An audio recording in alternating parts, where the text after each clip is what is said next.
Okay, I'm going to call to order this regular meeting of council. First, I'd like to respectfully acknowledge that this meeting is taking place on a traditional unceded territory of the Nanawas First Nation. First item on the agenda is adoption. I'll just make that motion that the July 8th regular council meeting agenda be adopted with additional information for 9A, 9B, 11A, additional information regarding late item, and further that the item 11A in the agenda be to immediately follow item 7. There's a seconder, seconded by, well, I'm making the motion, so if you want to further amend, you can do that, but I need a seconder. Seconded by Councillor Jones. And then for discussion, so are there any questions about the 11A to immediately follow item 7? So that has to do with the culvert replacements. Okay. Councillor Jones, you have an Yes, thank you. Could I please ask that item 10A be moved to follow 8F?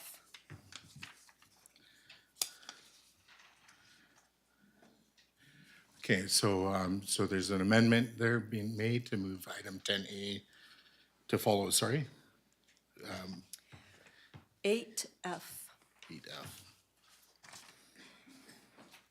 And that's seconded by Councillor Savage. And discussion on that, is there a particular reason why?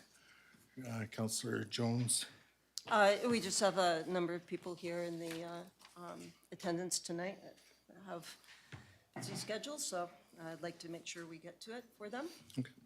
Sure, and probably at this time, it's probably good to inform council that we probably will have to have another hard close of our meeting at around through to 8 o'clock. Yeah, at least no later than 8 p.m. so we can get through our in-camera this evening, as there's some pressing issues. So, okay, I'll move then to calling the question on the amendment. All those in favor, opposed, that's carried unanimously. Back to the agenda as amended. Anything further? Okay, hearing or seeing nothing, I will move to call in the question. All those in favor and opposed, that is carried unanimously. That takes us to item 4 of our agenda. So we have mayor and council verbal updates. We can start with Councillor Mundell if you wish. Councillor Jones. Nothing for me, thank you. Councillor Savage. Yes, I'll be quick, thank you. I've been on an information gathering mission about bringing the Speedwatch volunteer program to Lantzville, which has been brought up by Inspector Tate at our safety committee meetings. Once the information's gathered, it can be brought to council to see if you want it and to approve it. In Nanaimo, was successful in reducing speeding. It's basically a group of volunteers are supplied with a radar, and the license numbers of speeders is sent to the RCMP, who send a letter to the offenders. And last Tuesday, I met with an ICBC rep and the Nanaimo person who oversees Speedwatch in Nanaimo. The ICBC rep, she said she may be able to get a stationary speed reader for Lantzville. It will be up to council if you want it and where you would like to go. This is a council and staff project. I'm just gathering information. It can be set up with little staff time needed. And the volunteers will have to get a criminal record check and an RCMP security clearance, which takes some time. And the second quick update, the TELUS cell tower is up and it looks great. The cell tower was first proposed to be a shiny metal lattice grid style. And as a council, we managed to negotiate a pole style cell tower, had it painted green, had the antenna hug the pole and reduce the height by 10 meters without affecting service. The green pole style is far less intrusive on Copley Ridge. You hardly notice it from down below, and hopefully it'll improve the cell service in Lantzville for you poor people in those hidden pockets there. So thank you. Okay, Councillor Lerner. Okay, for myself, real brief, I just want to thank the Legion for hosting Canada Day festivities. It was another well-attended event. Lots of cake handed out, and we were also joined by our MP, Gord Johns, and also by our MLA, George Anderson. So it was great that they could attend. And further to that, yesterday we had a meeting with Minister Brittany Anderson, and also in attendance was MLA George Anderson. and just discuss pressing issues in Lantzville, and the one that is most pressing that we've been trying to advance with the ministry is the lands at Alds and the highway, so ministry lands there, and the concern is the threat of wildfire or maybe the start of a wildfire from the encampments that are there, and how we can mitigate the fire risk and so forth. So staff will continue to work diligently with ministry staff, and hopefully we will see some positive outcomes similar to where the City of Nanaimo sign is. We had a bunch of trees limbed up to help decrease the threat of having a serious fire in Lantzville. So those are my updates for this evening. Moving on, we'll go to we have a delegation. So we have under 4B, we have a delegation. So we have Mr. Graham Savage from the Seaside Society. If you want to come to the podium.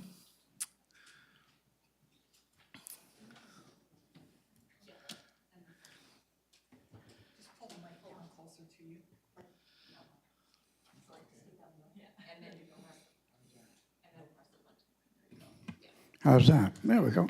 Perfect. Good evening. Thank you for the opportunity to speak to you tonight. My name is Graham Savage. I represent the Seaside Community Society, and with me tonight are 4 board members, Tammy Galvin, Robin Hewer, Carol Halliwell, and my wife, Brenda Savage. Seaside Community Society has been a leader in this community for many years by initiating and organizing both social and recreational activities for the benefit of residents and the broader community. The Society has evolved over the last few years in both its mandate and its membership, and we felt it timely that we update the Council and the community on our current activities and future plans. Just a little bit of history. We're one of several organizations who've managed Costin Hall and more recently, the church. Volunteers have managed Costin Hall, Lantzville's community hall, for many years, possibly 70 years. That's a long time. Through our contract with the district to manage the facilities, we've offered a wide range of activities for the benefit of the community. Choirs, weddings, birthday parties, celebration of life, fitness programs, table tennis groups, carpet bowling, we could just go on and on and on. Costin Hall was made available free of charge to our First Nation neighbour when the facility was not usable. Approximately 6 years ago, we contracted with 2 separate privately managed childcare services to operate in the hall and in the lower portion of the church. These childcare services filled a very important need for the young families in the community.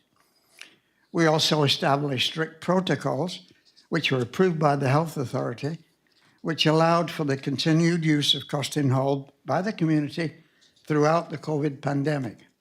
We were very proud of that. During our time managing Costin Hall, volunteers have arranged for upgrading to the lighting, the plumbing, the washroom, the kitchen, the sound system, new seating, etc., etc. These improvements have a value of approximately $100,000. This was funded by Seaside Society, and volunteer labour completed much of the work, with the district contributing some of the materials. In or around 2023, our board members met with the then CEO to discuss the engineer's recommended upgrade to the rear wall of the Heritage Church, actually the north wall, I guess. We offered to contribute a substantial amount of money towards the cost, utilizing funds that we'd set aside in a reserve account for these particular purposes. We also offered to arrange fundraising in order to further contribute towards the church building renovations.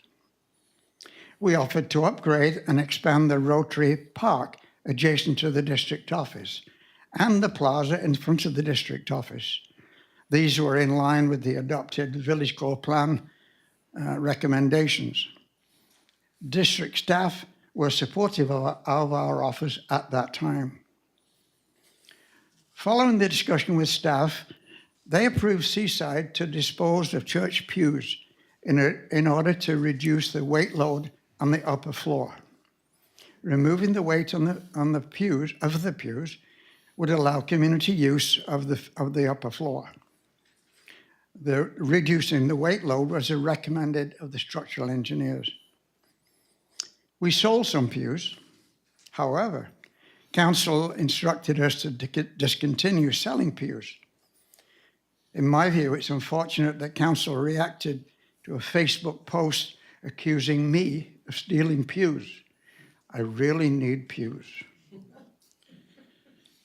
If council had a check with staff, they would have learnt that staff authorised Seaside to sell the pews, with the money being provided to the district.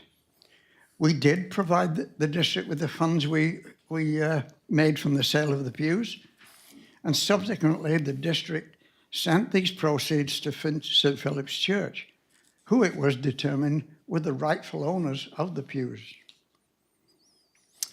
Seaside have continued to organise and manage a very successful Mindtown Day event and have done so for almost 20 years. We also arrange an annual Christmas market, a twice annual clothing swap, a car trunk sale, and a monthly kids movie night. In the past, we've arranged dances, art shows, concerts, and other activities. In 2024, council decided not to renew the contract with Seaside for managing both Costin Hall and the church. As noted previously, we had set aside funds for equipment replacement and modifications to both of the buildings, the internal modifications. Considering that we're no longer responsible for the management of the buildings, our board has decided to reduce our reserve fund and donate money to other non-profit organizations. In keeping with our mandate of offering both recreational and social services to a wide range of ages, we are donating to 256 Legion right across the street. They have a problem with the upper floor. It's a safety tripping hazard. The second donation, which we've made, is to the Child Development Center in Nanaimo towards a refurbished outdoor play area. Jesse House is going to be a recipient of a donation from us. For anybody who knows anything about it, Jesse House is a facility presently being constructed on the NRGH property, and this facility will provide affordable accommodation for families whose children are undergoing treatment at the hospital. Pacific Sports, who assists young people and others with expenses associated with sporting activities, is to be a recipient of our donation. In total, we're donating $65,000 to the four organizations noted above. And so, in closing, Seaside Community Society has been and continues to be an active and successful provider of both social and recreational activities for the health and well-being of the community. We are extremely proud of our accomplishments and of our contributions to Lantzville over the years, and we intend to continue. I'd be happy to answer any questions. Great. Thank you for your presentation. I will just start off by, obviously on behalf of the district of Lantzville, thanking the Seaside Society for its many contributions over the years. And I think everybody on the Seaside board probably knows where I stand with respect to the board itself and the great work it's doing. I was unaware of the additional donations. I was completely blown away to hear about the $20,000 donation to our local Legion.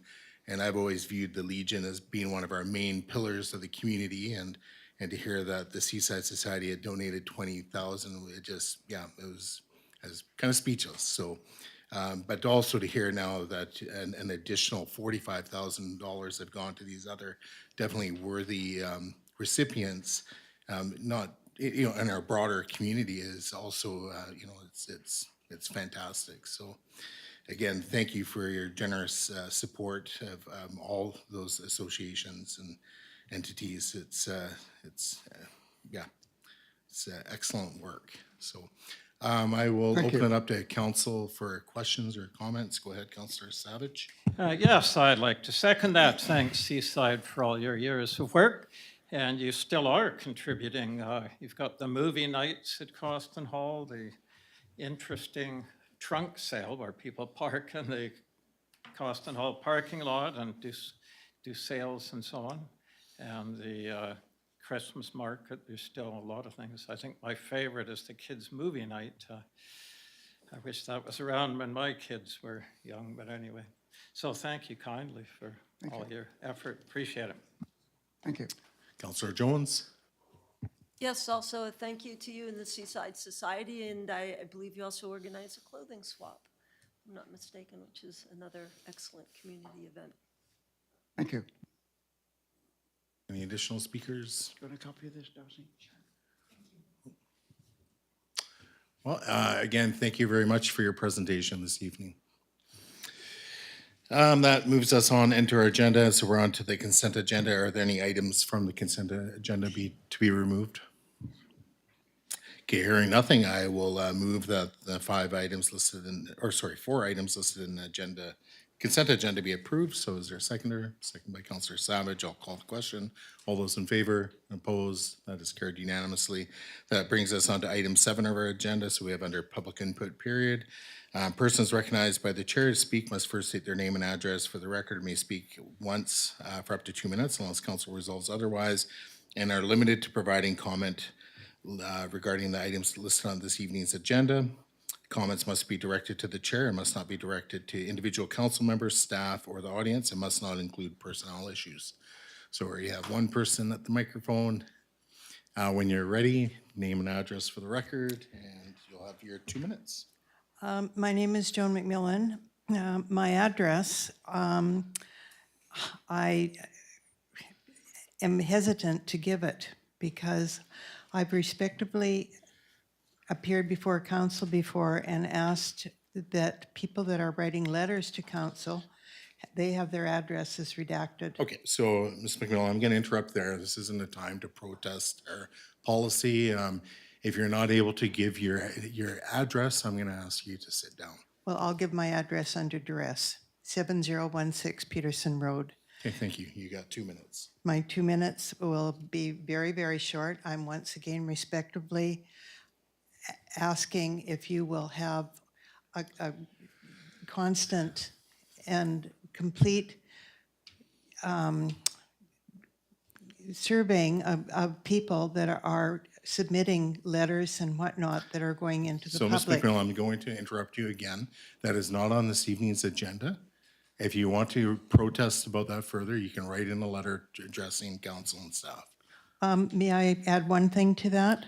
I'm once again looking at the letters that came in that are all redacted again. Yeah. So I'll leave it there, but I will continue move to on. get up and ask to have that changed. Thank you. All right, so are there any additional individuals in the gallery that wish to speak this evening?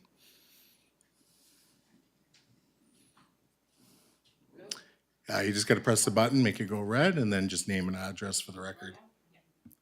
Okay, hi. Sorry, I'm short. Becky Sanders, 7497 Andrea Crescent. I just wanted to speak to item 10A. The Parks and Trails Select Committee referrals for the Pathways Park Lands Recreation at Lantzville, July 2026. As a member of the committee, we've done extensive time and legwork walking all the different trails and right-of-ways throughout Lantzville, noting encroachments on easements and working on the tasks requested to review the Parks, Trails, and Recreation Plan of March 2008, and also the Trails and Journeyways Strategy of November 2010. We provided recommendations for edits and revisions to both, plus recommendations to revise Map A. Thanks to Kevin Robillard at the RDN. We went, spoke with John Gregson, licensee of the Woodlot 1475, who was very generous and willing to provide information for our understanding. Joan Jones has absolutely spearheaded the whole thing and has been extremely dedicated and hardworking on making everything just straightforward for us all to understand. And Dulcie for putting up with us. And so I just like to say that it's important to me and the committee as residents of Lantzville for this to be accepted because one, we've put all the legwork in and time, and also it just makes everything super straightforward and clear for us to see the different types of trails and pathways. And as development goes through, we want to make sure we don't leave any of these right-of-ways out and lose them forever, as happened at Spence's Way. So, That's your, sorry, 2 minutes, not to interrupt you, but okay. we have a very busy evening this evening. Any additional speakers?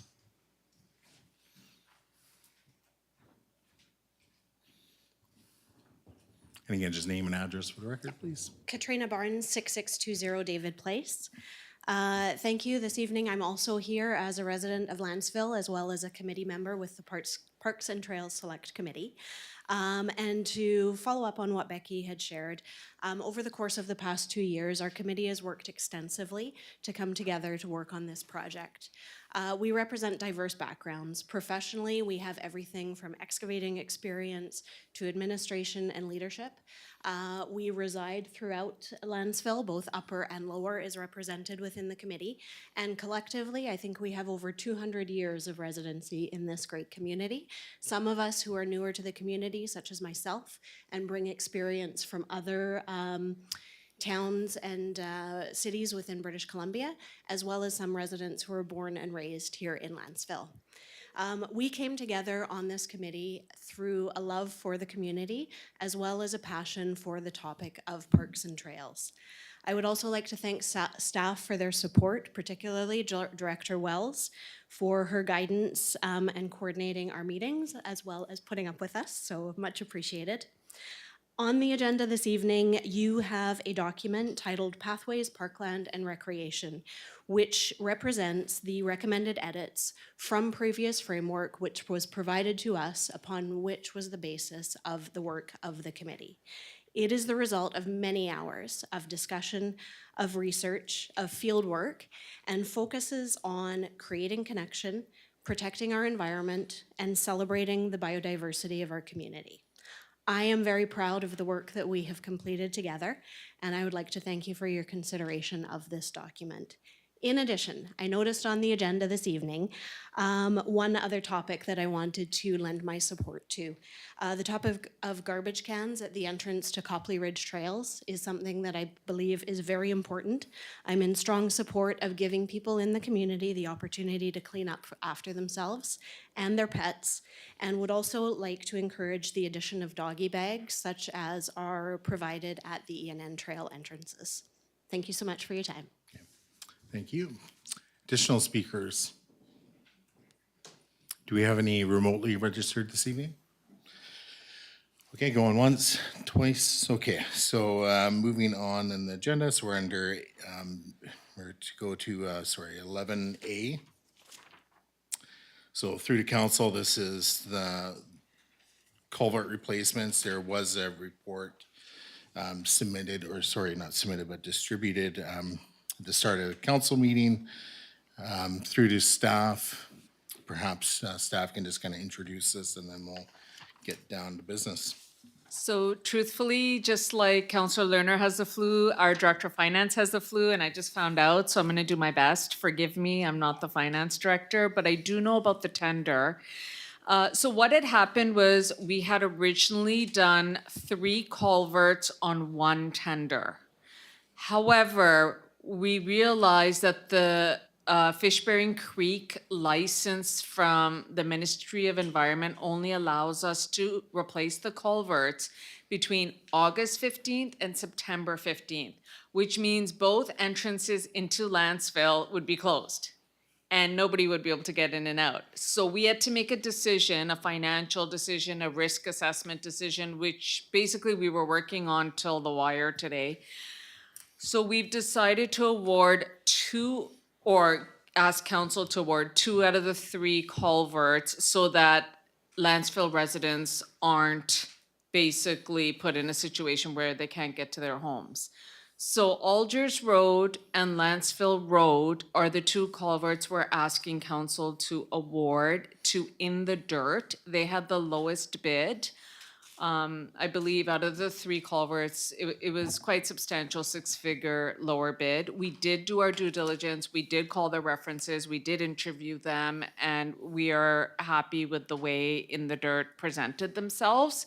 What that means is the 3rd culvert will have to wait till next year when we do Dickinson Road, because obviously we don't want to choke off the residents, and it might make sense to do it when we do the entire road. One contractor could probably do the road and the culvert at that time. And this is because of the Fish-Bearing Creek. Okay, thank you for that. So for the sake of time, I'm just going to get the motion on the floor that council award the contract for Lantzville and Alger Road culvert replacement to In the Dirt Contracting Limited in the amount of $672,560, and further that the 2026 to 2030 financial plan be amended to add up to $52,000 from the Transportation Reserve Fund. Is there a seconder? Second by Councillor Savage. And then discussion, I have really nothing to add. This is pretty straightforward. Councillor Savage, if you wish. Yes, I just wanted to point out that's a great price. That's $336,000 per culvert. And we have to be so careful with these because the one on Dickinson Road, which I think was less complex, was over $500,000. So boy, there's a big difference. And if you look at the bids on this, they're widely different as well. So very pleased we got a good price, certainly support it. Okay, any additional speakers on this before I call the question? Okay, hearing nothing, seeing nothing, I will call the question. All those in favor and opposed, that is carried unanimously. Okay, now we jump back to item 8A. So we have the District of Lantzville bylaw number 437, a bylaw to authorize borrowing of the costs of the rehabilitation and reconstruction of Dickinson Road. Through to staff, is there anything further to introduce before we get this? Okay. Again, I'm filling in for Sure. the Director of Finance, and what I can tell you is the reason the Director of Finance and myself felt that we should bring it to council today is the borrowing bylaw is a very complex, long-term process. We're talking like, even if you decided today to start the process, we're looking at 8 to 12 months before we could do any borrowing, because it has to go to like the ministry, MFA, Municipal Finance Authority. Like, we're talking so many steps. This is like the baby step. But don't get afraid of the $3 million, because just because we write $3 million, it doesn't mean we're borrowing $3 million. It's like, you have to think about it like a line of credit. You're only gonna borrow what you're using. And right now, we're not ready to rebuild Dickinson Road because we don't have the design yet, and we're gonna lose the construction window. And once we lose the construction window, the only thing we'll probably do this year is tender it for the springtime, which means if we start the process today, we probably won't even see any money till next year, maybe springtime. So this is starting a process of something we need financially. That's really how you have to look at this. Okay, thank you for that. So I'll just get the motion on the floor that District of Lantzville bylaw number 437, a bylaw to authorize the borrowing of the costs of the rehabilitation and reconstruction of Dickinson Road be given first reading. Second by Councillor Savage. I'm just moved to calling the question. All those in favor and opposed, that is carried unanimously. And then we'll do that District of Lantzville's bylaw 437, a bylaw to authorize the borrowing of the cost of the rehabilitation reconstruction of Dickinson Road be given second reading. Is there a seconder? Second by Councillor Savage. And then I'll just kind of speak to this. So just through to CEO Lasher in your introduction there, couldn't help but note that the project is not going to be starting in 2026. Is there a So- reason why? Like, So council wanted us to go to the public and show them the designs. And by going to the public, it's delayed the process because now we have to go to the public, show the design, come back to council for council to approve the design, then go out to tender. So we basically lost the construction window because tendering takes a few weeks and then the engineering, the design, the public, the council, the engineering design, the tender process, and we probably won't get started till the spring of next year at the earliest. okay. Yeah, I'll the only thing I'll kind of dive into right away is, I'm not too pleased about having to borrow $3 million. When you do the math on this and it's through to council, right away for 2027, that's going to add a 7% tax increase right off the hop. And that's monies we'll have to include in our 2027 budget. I do have some follow-up motions that I'm going to be making immediately after these, if third reading is given, but about the allocation of the growing communities funds. But yeah, we need to be doing something as a fiduciary that it helps to relieve that burden of borrowing $3 million. And I've done the math, and I'll share that maybe after we've had some discussion here, but I'll save my remarks for that for a little bit from now. So Councillor Savage is the seconder, and then I note Councillor. Yes, for me, this is premature. I prefer to defer this until we've made a decision on what option we choose after the Dickinson open house. There's a big price difference in options. Phase 1 of option A would only be 1.75 million, whereas phase 1 of option B is 2.5 million. And excluding Dickinson Road, we've budgeted for over $11 million in capital costs for 2026. And most of this is for infrastructure. We did not borrow any money for this. So it's disappointing to me, our most visible project, Dickinson Road, may require some borrowing and perhaps leave the impression we don't have money for infrastructure, which is not the case, to the tune of $11 million. Originally, we split Dickinson Road into 3 phases at a cost of $1.25 million for 2026. Then at the February 20th budget meeting, this was changed and was increased to $2.5 million with the proposal we do it in 2 phases. And also at this meeting, it showed $252,000 funding coming from the Growing Communities Fund. But since then, this figure seems to have increased. So because the February 20th meeting was a big agenda, and boy, haven't they all been every meeting since then, they were so full, we have yet to had a chance to discuss the phases and funding of Dickinson Road. And there's things there I didn't agree with. We just couldn't discuss it. We just didn't have time. So I think we really need a robust discussion on it. We've also just received the cost of replacing the Dickinson Road culvert as well as we haven't yet, sorry. So we have to find that out too. So for me, this is premature, and I've never liked borrowing for something like infrastructure. I can see it for a non-continuous, replacing roads is continuous. And I think it's important to know that council does not decide which roads get replaced and when. That's 100% public works function. We inherited a lot of old roads when we get them before us. Dickinson Road, I remember it came up last council term, so it seems to keep coming back. And we are doing Alger Road this year, but and we're also spending $250,000 on road repairs, but it's just the rhythm of road repair is up to Public Works. When it's presented, we usually approve everything that comes before us. So anyway, those are my thoughts, and I want to look carefully at it, choose which option. And for me, that's likely going to be the 3.5 million. It's far less than the other two.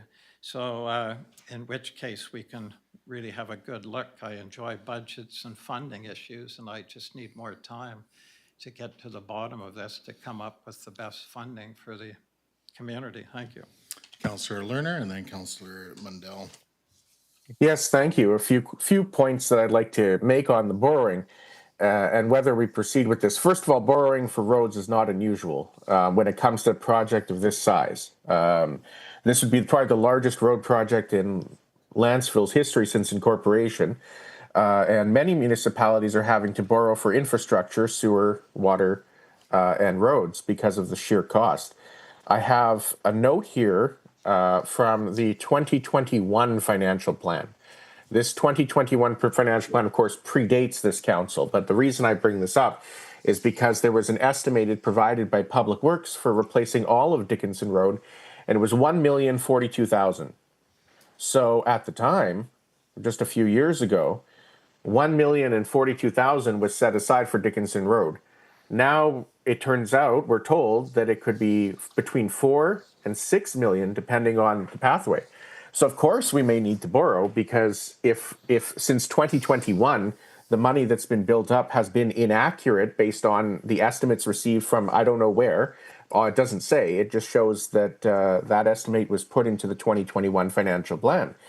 Now, I agree, though, it might be premature at this point to borrow, to do a borrowing bylaw when we don't necessarily know how much we'll need to borrow, if any. I think that, as Councillor Savage mentioned, this was originally slated to be done in multiple phases. And the first phase was the replacement of the culvert at Dickinson Road and Jacks Road. That's complete. That was hundreds of thousands of dollars, and it was done last year. So that leaves 2 more phases. So potentially spreading it out over a couple budgets is more favorable to the taxpayers and incurs less interest. As far as the time frame, I'd like to see shovels on the road in Dickinson Road immediately, if possible. But I think we've done the correct thing, and we should be proud of what we've done, sending this to public feedback. The residents of Lantzville deserve to have input on all projects, but especially one of this size. When we're talking about the largest road project in Lantzville's history, I think that kind of money needs to be discussed, and the designs have gone to an open house, which is scheduled, I believe, next week. So I would like to see what comes back from that open house, and then when we make a decision on that, which could be in a couple weeks, then we'll know how much money we need to borrow, if any. So I prefer to postpone this till by at least one meeting. Okay, Councillor Mundell. Yeah, I think it's just important to point out to the residents as well that this was actually our probably second biggest item that we brought up yesterday with the Minister of State, Brittany Anderson, as well, around the infrastructure costs that are imposed on municipalities, and how this one is having a huge impact on our own. So just wanted to make sure the residents are aware that we were advocating very strongly that this shouldn't just lie on the shoulders of municipalities, that this is something that provincial support, and they actually deferred and kicked it up the way and said this is probably even more federal funding that needs to come for infrastructure programs and upgrades across municipalities. So it is a discussion we had, and actually Councillor Lerner brought up some potential funding options that were maybe not as relevant now, but sounded like they were. There was a program to support some grants around that. There wasn't a firm sort of direction around whether that was going to be available again. But I think even if we move forward on this now, and as CAO Lasher mentioned, we could put in for the application to borrow, and even if we get it and we don't use it, at least we got our process started. So I don't know about deferring this on and on and on, because if we do come up with another strategy or means of coming up with the money within our own community and municipality, fine, great. But that doesn't obligate us then to use that money that we, from what I understand, and correct me if I'm wrong, staff can correct me if I'm wrong here, but if we don't get the process started, again, we're gonna be looking at 2028 when we're gonna be talking about, let's fix up Dickinson, we gotta get to the next stage. And if we don't have the money, then we're no further ahead than where we are now. So I feel like we should maybe get this process started. And then if we do come up with another strategy, great. We don't take the money, we give it back or whatever. But I think if we just keep putting this off longer and longer, then it's gonna be 3 councils maybe from now when this project is complete, which I hope doesn't happen. So I'm all for getting started, at least on the application. It doesn't, from what I understand, commit us to this, to the borrowing, but I think we need to get going. Yeah, go ahead, Councillor Jones, and I've got myself after that. Yes, some good points raised by other councillors, for sure. I am not comfortable with the idea of borrowing $3 million for a road upgrade. Mayor Swain's noted that would be a 7% tax increase. I assume some of that $3 million then is being funded, because 1% tax increase, I think, is about $38,000, $39,000, something like that. But regardless, the point that comes to my mind first and foremost is that we have not had our resident input yet on what residents would like to see for Dickinson Road. We have had some input from the active transportation consultants who took a look at all the roads in Lantzville and classified them. Dickinson Road formerly has been classified as one of the 2 main roads leading into Lantzville Road and Dickinson Road. They did not classify Dickinson Road that way. They classified Lantzville Road as a primary road and Dickinson Road as a secondary road. And there are some implications there to the design and how we look as a community at the future use of this road. Design standards tend to be less expensive, less cumbersome on the road right-of-way, for example, which may not even allow for the recommendations for a primary road such as Lantzville Road. So I think this council needs to have the time to take a harder look at this. The biggest problem with Dickinson Road was the filled culvert, which was forcing people to either slow down or have a hair-raising experience. So that's been fixed now, which is good. That was the one that was really urgent on the list for Dickinson Road. The other thing is that when in some previous discussions with professionals, we have been told that the reason for upgrading Dickinson Road to a standard of something like a primary road was, and I quote, "for development." Now, it wasn't explained exactly what that means, but to my mind, if the road needs to be upgraded for development, then that would come through negotiation with the developer. That is normally the practice. This is why in Lantzville you see road changes to design in roads in front of the Shale Road development on Dickinson Road, in front of Sabrina Place, and in other locations. The Foothills also, which has done a very, in my mind, nice job of providing walkways beside the road without having raised sidewalks.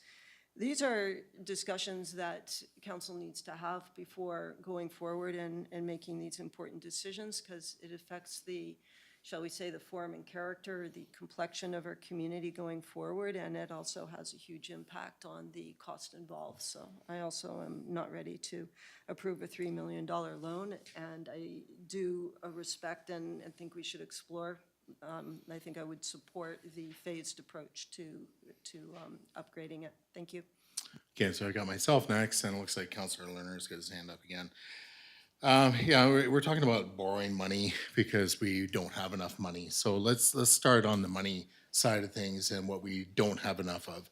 And so when we came at the end of 2025, the balance for our transportation infrastructure was 2.7 million. And then we added to our road reserve essentially 365,000.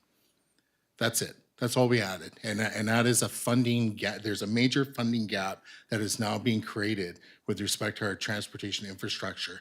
We're not taxing enough in Lantzville, and where our reserve is short. And because it's short, we're going to have to borrow. That is just the hard truth of the matter. And people won't like hearing it, but it is just that. So again, you know, we're looking at a project that's going to be about $5 million. And we just approved a motion that costs 700,000. So we have to borrow money, and why we would defer making a decision on the loan authorization, it kind of baffles me. I have no idea why we would do that. Time is money, so the longer we make a delay and make this thing wait, the more it's going to cost us. As a fiduciary, we have a responsibility to the residents of Lantzville to save Lantzville residents money. And it has that direct effect. Delaying it is only going to cost more money. It's not in the best interest of our residents. It's just that simple. I've got plenty more to say about it, but we have a big meeting. Councillor Lerner, you're next. Thank you. Councillor Mundell made a good point about the fact that we can authorize this and start the process, which will take some time, but not necessarily actually action using the money if we don't have to. Now, I take what Mayor Swain said seriously about the need for reserves, but I will note that this, as I said, in the 2021 budget, $1 million was set aside for this project, and that's what was supposed to carry this project through.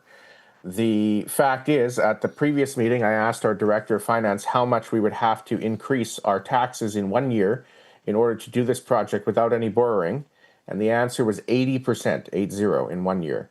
And it's just the fact that every municipality is facing. The Township of Langley just authorized $5.8 million for one connector road, another $11.8 million for another connector road, and that is borrowing money entirely for those projects, and it's happening throughout the entire province. In fact, the Union of BC Municipalities estimates that there is $1 billion with a B every year the municipalities are short because there is no longer enough money coming from the provincial government. One thing that they've done now in order to address that is to increase borrowing powers for municipalities. So I don't think it's the residents' fault, staff's fault, or council's fault that we're facing projects that are getting 12% inflationary increases every year in the construction index for BC. So I'm prepared to approve this reading of the bylaw, but I did have some questions for staff. In the Township of Langley, they have indicated in their press release that through borrowing, they plan to repay the borrowing not entirely from taxation, but largely through DCCs.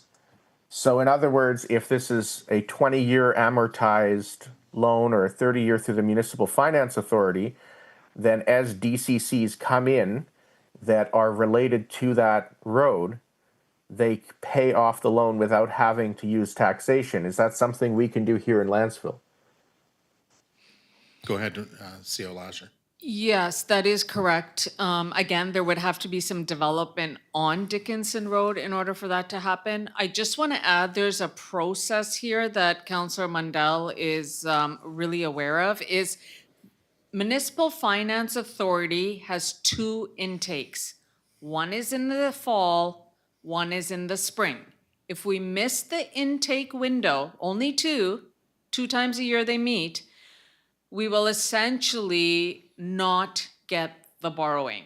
So we are trying our very best to make it to the fall intake, and still it requires ministerial approval, regional district approval, all those things, right? So if we miss the fall intake, we may make the spring intake, but then we're also gonna be probably tendering to go to construction in the spring. We're trying not to miss the window. Councillor Mandel made a few good points regarding starting the process. We don't have to use all the money because we probably gonna have to phase it out based on construction window and, obviously closing down the road and what impacts our residents. So yes, it looks like a lot of money, but there's also a long-term thought process involved in this too. And if we wait too long, as Councillor Lerner just mentioned, we get hit with a 12% construction inflation every year, and we've checked those numbers. We've been hitting 12%. So we don't want to hit 12% on this project by delaying it another year either. And we only have one more meeting left in July, which is July 22nd. And then we meet September 9th. So we will miss the fall window if we don't start moving on this. Okay, additional speakers, Councillor Mandel. Just to follow up to Councillor Lerner's question, he mentioned something around developers pitching in along Dickinson. If there is infrastructure that goes in along Dickinson that helps other parts of the community, for example, drainage, and then that is accessed by a development, is there the ability to collect those DCCs and apply that to the borrowing in this case? So considering the director of planning's on vacation and the director of finance is sick today, I do have a little bit of knowledge on that. Usually there's something called a latecomer fee. So if we installed some drainage or had to upgrade the pipes and stuff, latecomer fees generally are around 5 years. If someone comes in the next 5 years on Dickinson Road and builds something, they will have to pay us for that upgrade. Okay, thank you.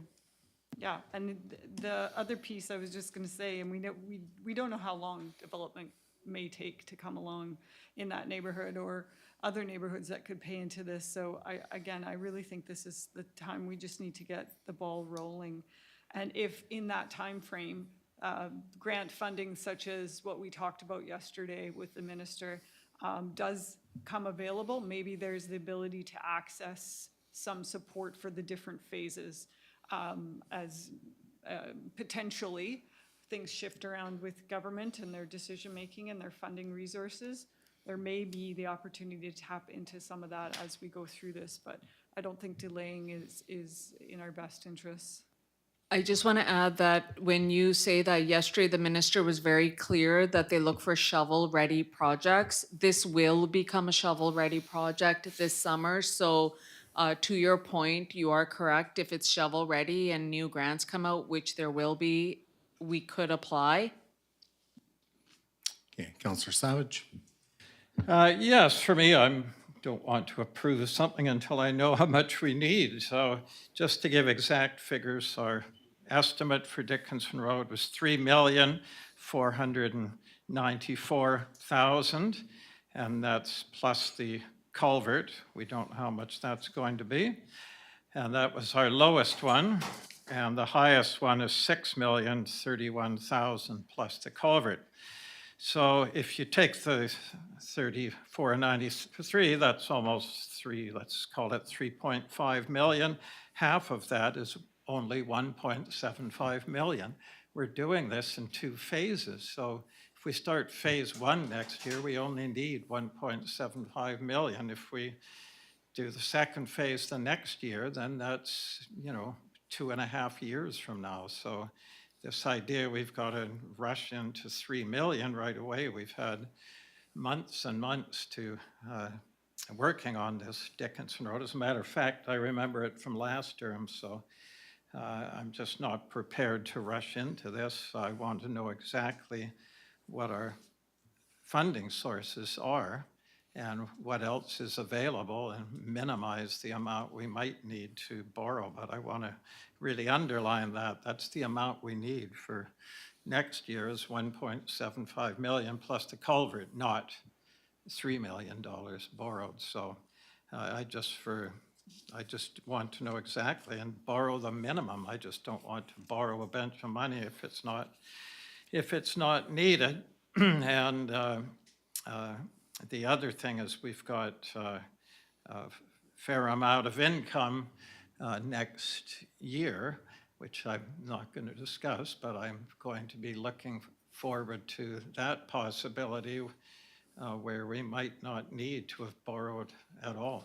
And the other last thing I'll say, there's a certain formula for borrowing that doesn't need the long process. We've discussed it before. I forgot what the formula is, but it's a certain percent. And even if that was not as much as 3 million, it's something we could borrow right away. We can wait till Director Sepola's back to inform us again of that.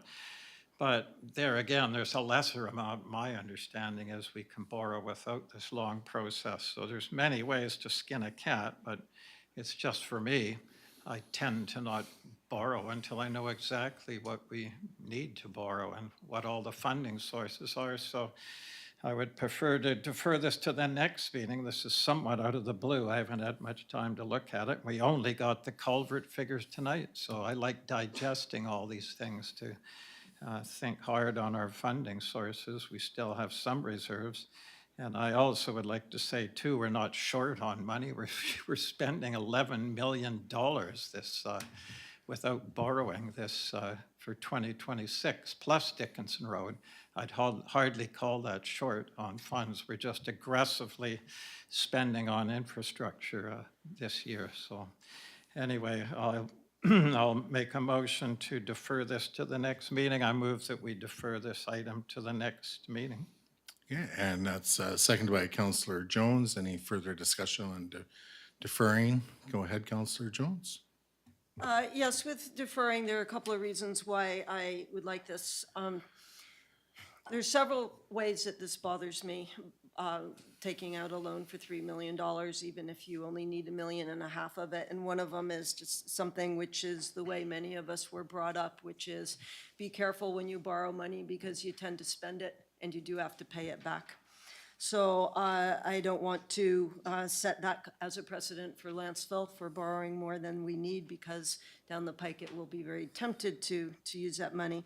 But there are other things at play here, and there's a bigger picture, which I would like staff actually to provide a report on, which is, what can we expect to be seeing in the future as a community in terms of expenses that are going to fall on our residents, the taxpayers. Now, some of these are expenses that have traditionally been covered partially or in full by provincial and federal governments, and with their financial situation, they no longer are doing so to some degree or another.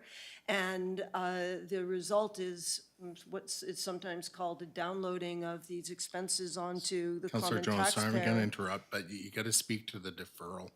Yes, so you're requesting a report. just to make it clear, why I am supporting the deferral is because I would like a staff report to help us understand better just what kinds of expenses this community and residents might expect to be paying for in the future. So I don't want to discuss that tonight. That's why I am supporting the deferral. Thank you. Okay, additional speakers on the deferral? I'll speak to it next. I absolutely will not be supporting a deferral motion. We're doing first 3 readings this evening, so we can actually adopt the bylaw at our next meeting. And that's all I'll say to it for right now. So, this is just causing unnecessary delay. And when we get off of this, hopefully, and back to the motion on the floor, then I've got a few closing remarks. Any additional speakers on the deferral? Councillor Lerner? Yeah, sorry, I cannot support a referral at this time. To defer this, I think that at this case, I think there's some confusion about the process. This is the short process. The long process involves going to a community vote, like an alternate approval process. This is the short process, and there are only 2 intakes, one in the fall, one in the spring. I don't think we can miss the fall deadline, and if we are approved, we are not required to actually borrow the money. We are just required, but we do need to meet this deadline, or else we don't have the opportunity to do Dickinson Road for another year. So I will not be supporting the referral. Okay, so I'm going to call the question on the deferral motion. All those in favor and opposed, noting Mayor Swain's opposed, Councillor Mundell's opposed, and Councillor Lerner's opposed, the deferral fails. Additional speakers on the actual motion? Yeah, so I said I'd have some closing remarks. You know, just when we adopt this, it doesn't commit us to actually taking the money. It just gets the money in front of us if we should need up to $3 million. There were some remarks made around, you know, reserve funding and so forth. I can tell you with great certainty that over the last 3 years, we've had a shortfall in monies coming into the transportation reserve fund in the neighborhood of $1 million. And that's because we have not been collecting enough taxes since 2023. You know, we're at a record low for basically taxes going into our road reserves. You know, people should know about that. The only way to correct that is by increasing taxes. That's the reality. So we got 2 things happening here. We have a major funding gap in our road reserves, and followed by basically now we will have to borrow money because we have not been collecting enough money over the last number of years to adequately fund even just one road. We have other roads we have to pave here in Lantzville. This is just one of them. You go up to Forest Turn. That is by far, I think, one of the worst roads in Lantzville. Go to Blackjack next. That's a terrible road. We got to do something here. We just can't keep deferring this stuff. We have to act. And again, the longer we wait to do it, the more it's going to cost our residents. And we have a fiduciary responsibility to mitigate that cost. And I'll leave it there. Additional speakers? Councillor Savage, go ahead. Yes, I'll make this quick, but I disagree with you that we've short on collecting taxes. We fully funded as high as it's ever been, equal to as high as it's ever been this year, the road reserve, and all term council has found very innovative ways to save money and to increase income. And later in the meeting, you'll see yet another way we've done to increase income. So just continually going to the taxpayer is not, you know, a vibrant, creative solution or a hardworking solution. That's an easy solution. I'm dedicated to finding the most efficient way to raise money, to reduce taxes, to get the jobs done here. So I'm not going to panic about this and go for big increase in taxes. We just have a different opinion. That's fine. Thank you. Yeah. All right. I will move then to calling the question on second reading. All those in favor and opposed, noting that Councillor Jones, Councillor Savage are opposed, it carries. Next is third reading. So where are we here? So District of Lantzville bylaw 437, a bylaw to authorize of the borrowing of the cost of rehabilitation and construction of Dickinson Road be given third reading. Is there a seconder? Second by Councillor Mundell. Anything further from council? Again, I'll be 100% supporting this.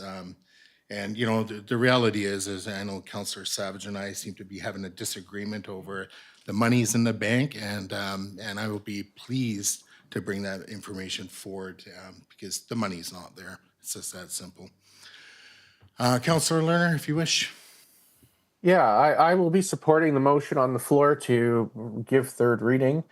I disagree that we're not taxing people enough, but I think that we do need to borrow. And as I said before, it would be an 80% tax increase to do this project. And it's just the fact that spreading it out over 20 or 30 years is a better deal for the taxpayers. So I'll support the reading.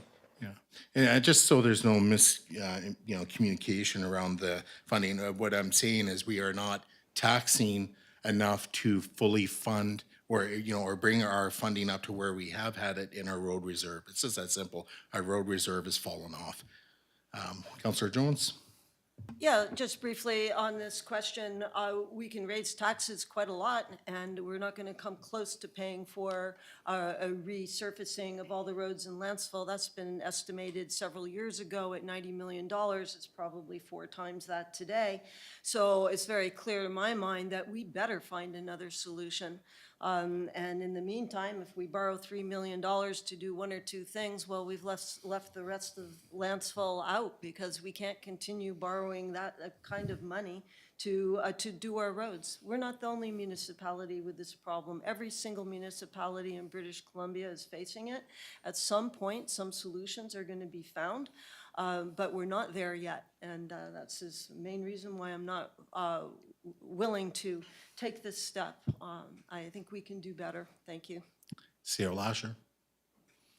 Sorry, I was waiting for a while. I just want to say that when we borrow from Municipal Finance Authority, we get preferential rates in compared to residents. So we borrow almost close to prime because Municipal Finance Authority funds the entire province. Every municipality, I think there's 160 municipalities. We are not allowed to borrow from anybody except Municipal Finance Authority. So therefore, this is like, we're getting the best rates. We're going to the one provider and using their services. And Councillor Lerner is correct. This is the shorter way of borrowing. It doesn't say it in here, but this is the temporary borrowing. The long-term borrowing has to be contemplated with council. Again, it's even a longer process. So this short-term borrowing process is about 8 to 12 months. A longer-term borrowing process might be a little longer than 12 months. So again, as Councillor Lerner mentioned, with the 12% increase in inflation and construction costs, we're trying to get ahead of that by starting today. Councillor Mandel? This might be way early in the process to ask this question, but if any of staff is aware of the answer, it just might set some of my mind at ease. I don't love the idea of paying for something for 30 years, much like your mortgage. You're like, I'm never going to pay off this house. But if for some reason Lantzville were to come into resources, is there ability within this borrowing parameters to pay it off more quickly than the 30 years? Because again, I don't want to necessarily think of my kids still paying for Dickinson Road. Yeah, so under temporary borrowing, yes, you're allowed to pay it off very quickly. Under the long-term borrowing, it's a little more complicated, but we're not there yet under the long-term borrowing. Right. But this is a process either way. Fair enough. Okay. I'm sure we'll get more information as we go through this. Yeah, go ahead, Councillor Jones. Yes, I'm wondering if we could call the question. Got a big agenda. Sure, happy to. I'll call the question on this. All those in favor of third reading and those opposed, knowing that Councillor Savage and Councillor Jones are opposed, it carries. So I did have a subsequent motion to make following this. It is in our agenda under late items, but I did send a message late in the day to Director Wells to recant that because I was, this is probably the more appropriate place to make the motion. So I think council has it in front of them. There are a bunch of whereas clauses. I'm just gonna cut to the chase. Point of order? Yeah, what's your point of order? Does that require council approval to introduce it into the agenda now? It's not a late item. This is related to the motion, the borrowing bylaw that was made on. It's different, and we have a big agenda, so maybe it could be considered as a late item. So I'm Councillor asking. Jones, I think in fairness to myself and having entertained other motions that have come up from other business items that this council has had, I think I'm entitled to actually share this motion. And if council doesn't want to entertain it, they don't have to entertain it or second it. Thank you, that's basically what I was All right, asking. so I'll just cut to the chase. So there are some whereas clauses. So therefore it be resolved that council directs staff to allocate remaining uncommitted monies from the Growing Community Fund exclusively towards eligible high-priority major capital projects such as Dickinson Road project or multiple culvert replacement projects. And further be it resolved, if applicable, that staff offset and reduce authorized debt borrowing amounts for these specific projects by the exact total of the Growing Community Fund's allocation. If there's a seconder, I'll speak to it. Sorry, point of personal privilege? What's your point of privilege? I may be wrong here, but I don't think I have a copy of this motion. I don't know if staff emailed it or, Your worship, it was emailed to Councilor Oh, Lerner okay. just before the meeting started though, so you may not have noticed it yet. I will pull it up. Thank you. so is there a seconder? All right, so due to lack of a seconder, that fails, and then I have another follow-up motion. Try this one. Therefore, it be resolved that council directs staff to establish a dedicated segregate account for all future monies recovered or received from the land deposition of 7099 Lantzville Road and 6852 Wiles Road. And further be it resolved that 100% of these recovered monies be explicitly earmarked and allocated to fund the Dickinson Road repaving project.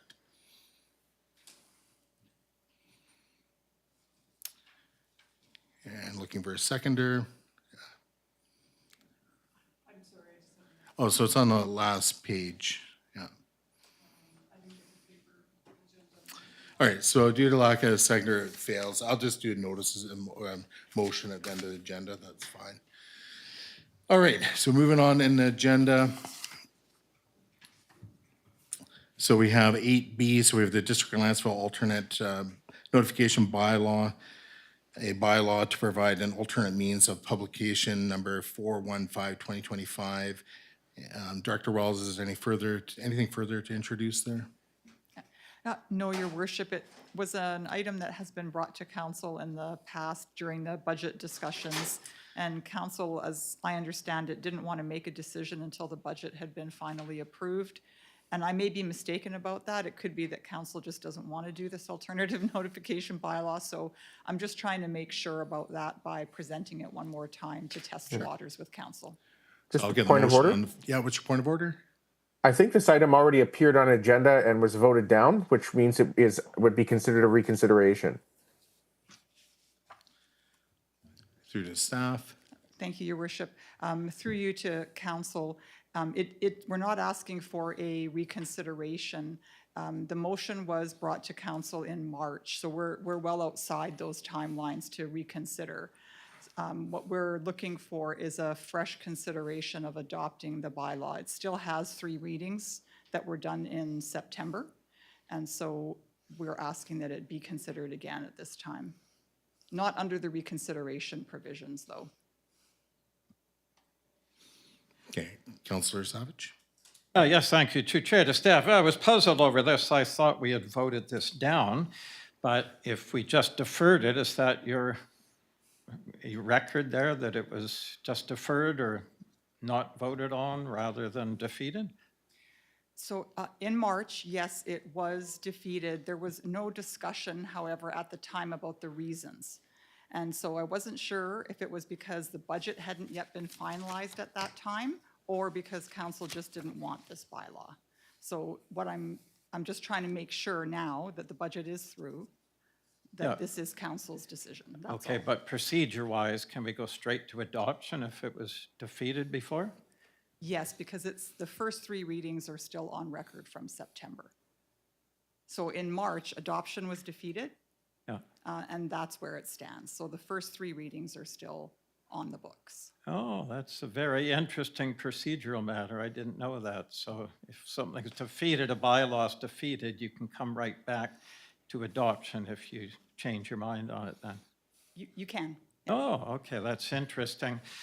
All right, well, I'll be supporting it, I think, at this time because it is a savings, I understand, of $12,000, but I'll wait to see what other councillors have to say, and I might change my mind. Thank So you. I'm just going to get on the floor that the District of Lantzville alternate bylaw number 415, 2025 be adopted. So do I have a seconder?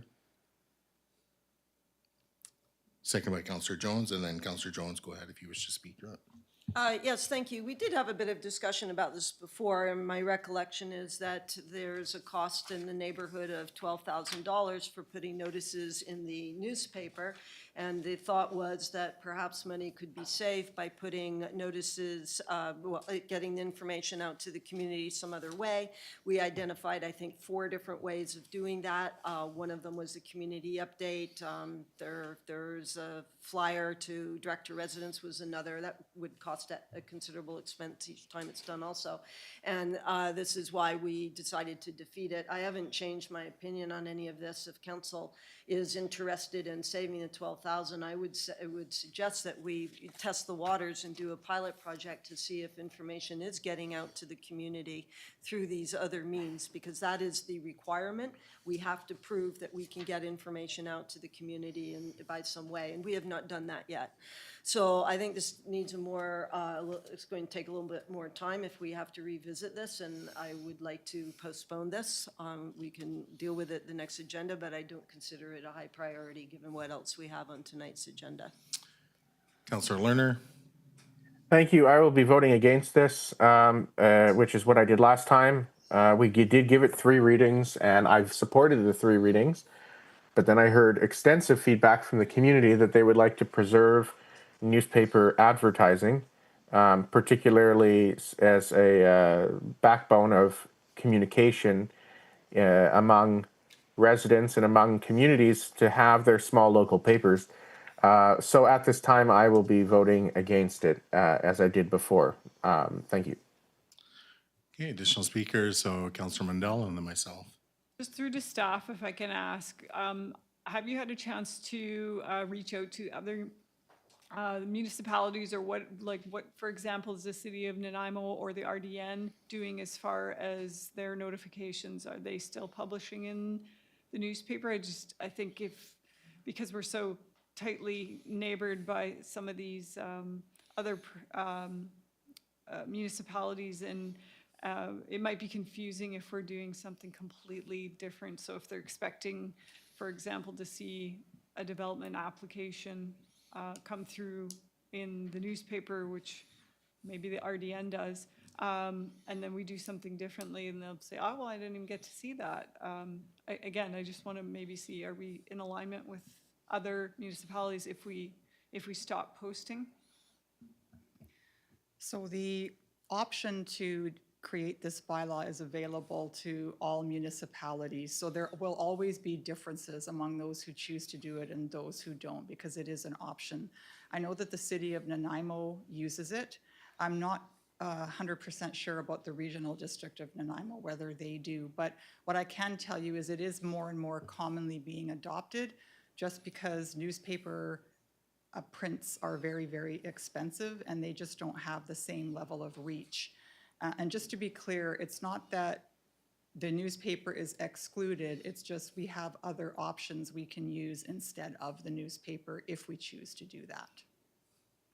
Thank you. I think at this point, I still hear from residents that they do see these notices in the newspaper, and it's still an effective means at this point. So I also think I'll probably defeat this, or vote to defeat this at this time. But if that drastically changes, or I stop hearing that this is a good way of communicating, then it might be worth revisiting at some point. But I think right now it's still reaching people in the community, so I think I'll continue. Okay, for myself, I came here this evening with the thought of supporting this, and I still hold that notion, and I'll be supporting adoption, and primarily because we still have the option to do newspaper ads. So if staff feels that it's warranted, they can do it. They do note in the report there is limited reach. So again, it just depends on what this council wants to do in terms of spending money. And, you know, and it's 12,000 may not seem like a lot of money, but again, I've heard in the past, all these little amounts do add up and can help, you know, help residents save money in the long run. So anyways, I'll just leave it there. I'll be supporting adoption. Is there anything further? Hearing or seeing nothing, I will move to calling the question. All those in favor and opposed, noting that Councillor Savage, Councillor Jones, Councillor Mundell, and Councillor Lerner are opposed, it fails.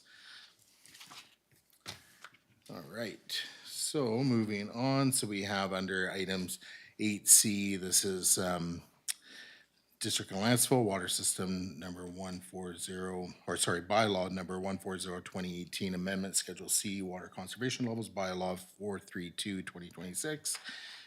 So there's a little paragraph in there explaining why we're seeing this again, so we have to go through all three readings.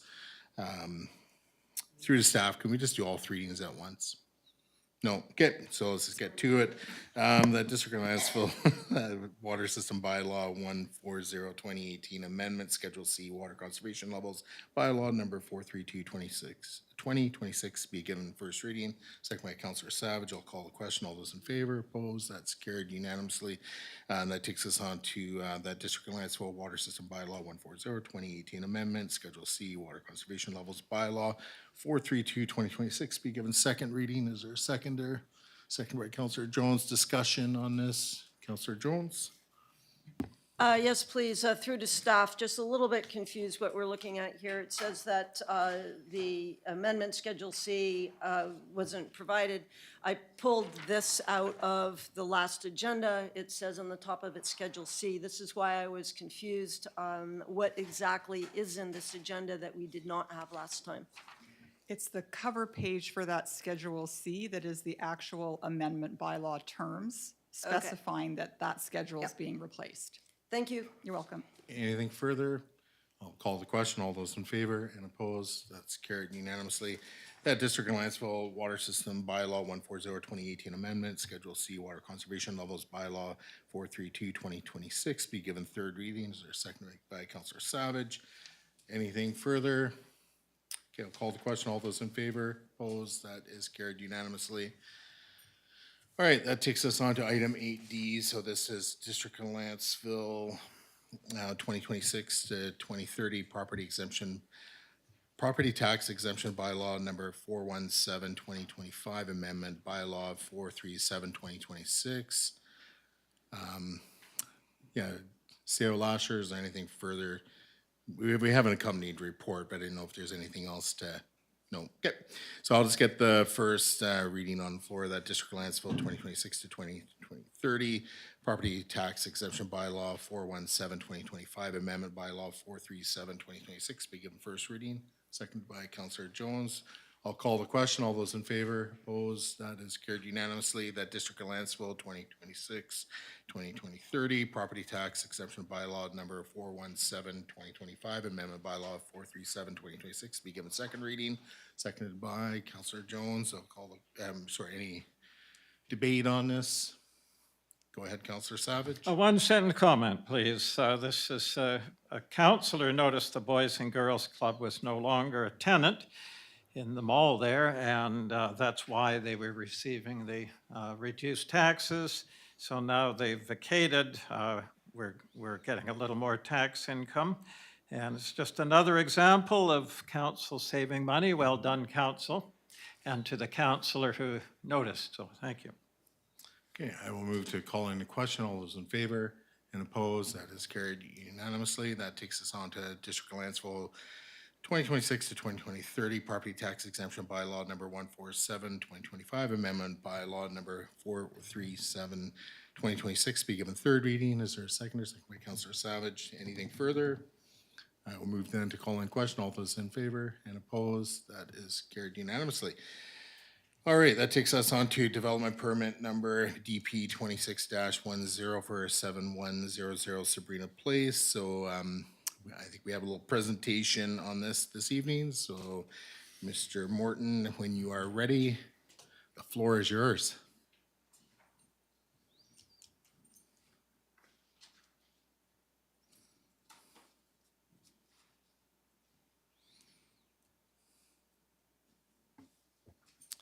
Thank you, Mayor and Council.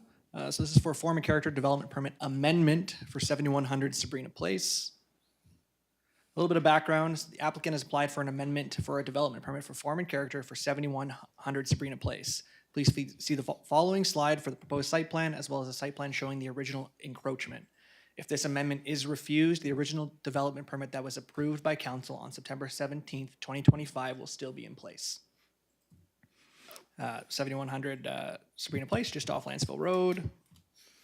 And so, not sure how well we can see it on these screens, but the main part of this amendment is that the buildings are shifting 0.5 meters to closer to Sabrina Place to accommodate an easement on the right side of the property. So that would be the rear side of the property if you were looking at it from Sabrina Place.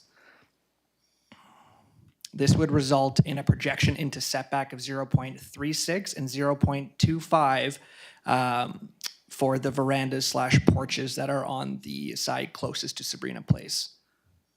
Our recommendation is that development permit number 2610 for 7100 Sabrina Place be issued. And also, we have the applicant here who was authorized to act on behalf of the developer of the Sabrina duplexes, who has a few words as well. Sure. Yeah, if the applicant wants to come up and speak now, this would be the time. Yeah, okay. Hi, Just name and address, please. my name's Drew Ann Hogan. I live at 7112 Ocean Blue Place. And so it may seem strange that I'm here on behalf of the applicant because I wasn't too happy about duplexes being built next door to me.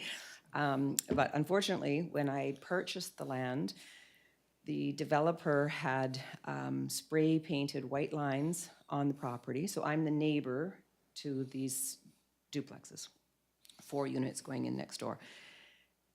So when I purchased the land, the developer had spray painted lines on the lot indicating the lot lines. And so the subdivision basically looked like the sign that was on Lantzville Road that showed all the lots and their shape and whatnot. From my property, I could see that the lines were actually drawn from survey pin to survey pin. So that further gave me confidence that that's what those lines represented. At the back of those properties on Lantzville Road, the developer also built a gray fence, or had a gray fence put in, that goes all the way along Lantzville Road. That meant that I could not see my property pins from my property because they were on the other side of the fence. In fact, there are 3 property pins just on the other side of the fence, and they represent various things, but I could see that the line went to one of those pins, so I assumed they were correct. It's our dream home. We're very happy to be living in Lantzville. I've put in extensive landscaping. I have a 60-foot pond. I have rock work. I have a greenhouse on a foundation, glass greenhouse, 30-foot trees. I know everyone in Lantzville loves trees. I've planted big trees. Anyway, we've lived in the house for almost a year. The developer decided to go ahead with his duplexes, and when I returned from Portugal this winter, he came and told me that his surveyor had discovered that the fence at the back of my property was about 10 feet onto his lot. I was extremely shocked and horrified because for me to move everything, just taking down the greenhouse and putting it back up is $6,500. The entire cost of moving everything would be well in excess of $50,000. So I was happy when the developer, who represents a group of investors, said, we'll try to work something out. So he has proposed that I buy an easement from him of 3 feet. So it's a sliver that runs exactly 3 feet down the property line. It still means I need to move my fence. It still means I need to move a 35-foot tree and lots of other things. But at least it doesn't incur for us $60,000 or more of cost. So I'm grateful that the developer is willing to do this, and he asked me to do the application because he didn't want to do the extra work, I guess. So it's entirely for my benefit. It's not benefiting the developer of the duplexes at all. And it's just for us to find a reasonable way and less hardship on us for a mistake, which was understandable considering these lines have been painted, and I relied on them. I also didn't use a professional landscaping plan. I did my own. I designed my house and I designed my garden, so a professional probably would have checked those lines. I just relied on them, so I thank council for your consideration. Okay, thank you. Through to council, any questions before we get the motion on the floor? Okay, I'll just get on the floor. Did you have a question regarding, okay, go ahead, Councillor Jones. I think so. Just a question, please, through to planner Adam, if you don't mind. The easement, could you explain the ownership of the easement? Please, is this land being sold to the neighbor? Through the chair to Councillor Jones. So the easement would be between the property owners, and it is completely civil matter. So we are not kind of a party to it at all. It is completely between Mrs. Hogan and the developer of the Sabrina duplexes. So it is just a 3-foot easement as far as I'm aware, but all the details are to be ironed out by the property owners. Thank you. So there's absolutely nothing on the district in terms of who ends up owning the fence or not owning the fence and repairing the fence and being liable for anything. We're all in the clear. We are all in the district. clear. Thank you. Sorry. Okay, so I'll just get the motion on the floor that the development permit number DP 26-10 for 7100 Sabrina Place be issued. Is there a seconder? Second by Councillor Savage. I'll keep it real brief. Yeah, so it was interesting reading through this. And really what it comes down to is you have two neighboring properties that have solved a problem, and they're now coming to council to help further solidify the solution. So it's pretty straightforward. In terms of the development permit, I thought the only impact was there's, I think the front of the duplexes there's some adjustment there.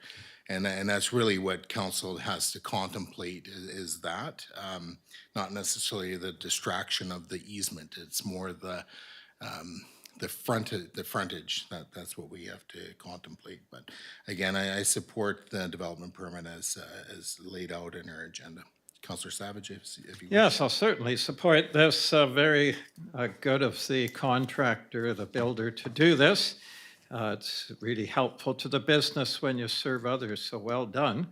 And I would just also note that this backyard is absolutely gorgeous, so I'm so glad they don't have to move fences and so on. So I'll certainly be supporting it. Councillor Mundell? Question. Again, I probably should have asked this when you were up at the microphone, to the planner. So I guess I'm trying to, and again, with the visuals provided, is it really tricky to tell what the impact will be on the setback from the road, and will this impact, is the developer putting in a sidewalk along there? Does that mean that this patio now is going to be butting up against the sidewalk if people are walking by? Now that this setback is reduced, what is going to be the impact on the rest of the neighborhood? Because I appreciate us hearing from the people affected by the easement, but I do kind of wonder what the impact will be on the rest of the neighbors there that may traverse that area regularly. Through the chair to Councillor Mundell, I'm sorry I can't zoom in more. Yeah, But so the projection into setback, so your minimum, because of where this parcel is, your front parcel line is actually along Ocean Blue Place. Or sorry, is along Lantzville Road. It is the shortest parcel line facing a highway or a strata road. So your front parcel line is at the bottom, so your exterior side parcel line is the one running along Sabrina Place, and that is about 2 meters. I believe, I wish I could zoom in, but so your projection into setback for the duplex that is closer, which I believe is the top duplex, is going to be 0.36. So you're still going to have 1.64 meters from the sidewalk to where this veranda / porch ends, and then 0.25 on the lower duplex. So there still is some space. There just is a projection from the building into the setback. And do you know, will that be the whole length of the building, or is that just where? It is 3 The meters is the little entryway or the porch or veranda is about 3 meters of length of the building Okay. on each of them. And the setback itself will run the entire distance of from the road along the frontage of this? Correct. So there is just basically a 3 meter projection into setback at 2 points, projection into setback along 2 points where the buildings exist. Okay. I mean, I'm a little of two minds here, I'll be perfectly honest, because if we were to have folks, and again, I mean, no disrespect to the person who spoke, but if we were to have everyone in the community build their home, 3 or 4 feet into another person's property, and then apply for basically, or to have this sort of remediated at the expense of other setbacks and whatnot, that we're getting ourselves into a bit of a predicament here, starting, and again, I'm sure it was by accident, but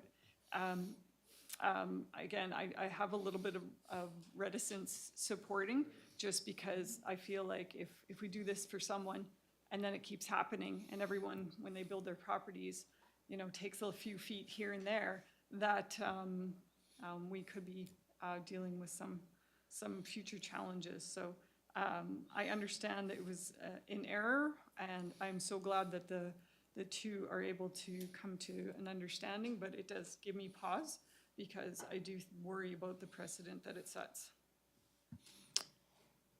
Were you going to respond, Mr. Morton? Yeah, through the chair to council. When the original development permit was approved on September 17th, there was no projection. This was all within the setbacks, and it is just due to this new application and because of what was found on the property that they are shifting the building. And that is also to ensure that they have adequate space on the rear of the property from where the new fence is going to go, and just access to the backside of the property to have enough separation between the fence and the buildings.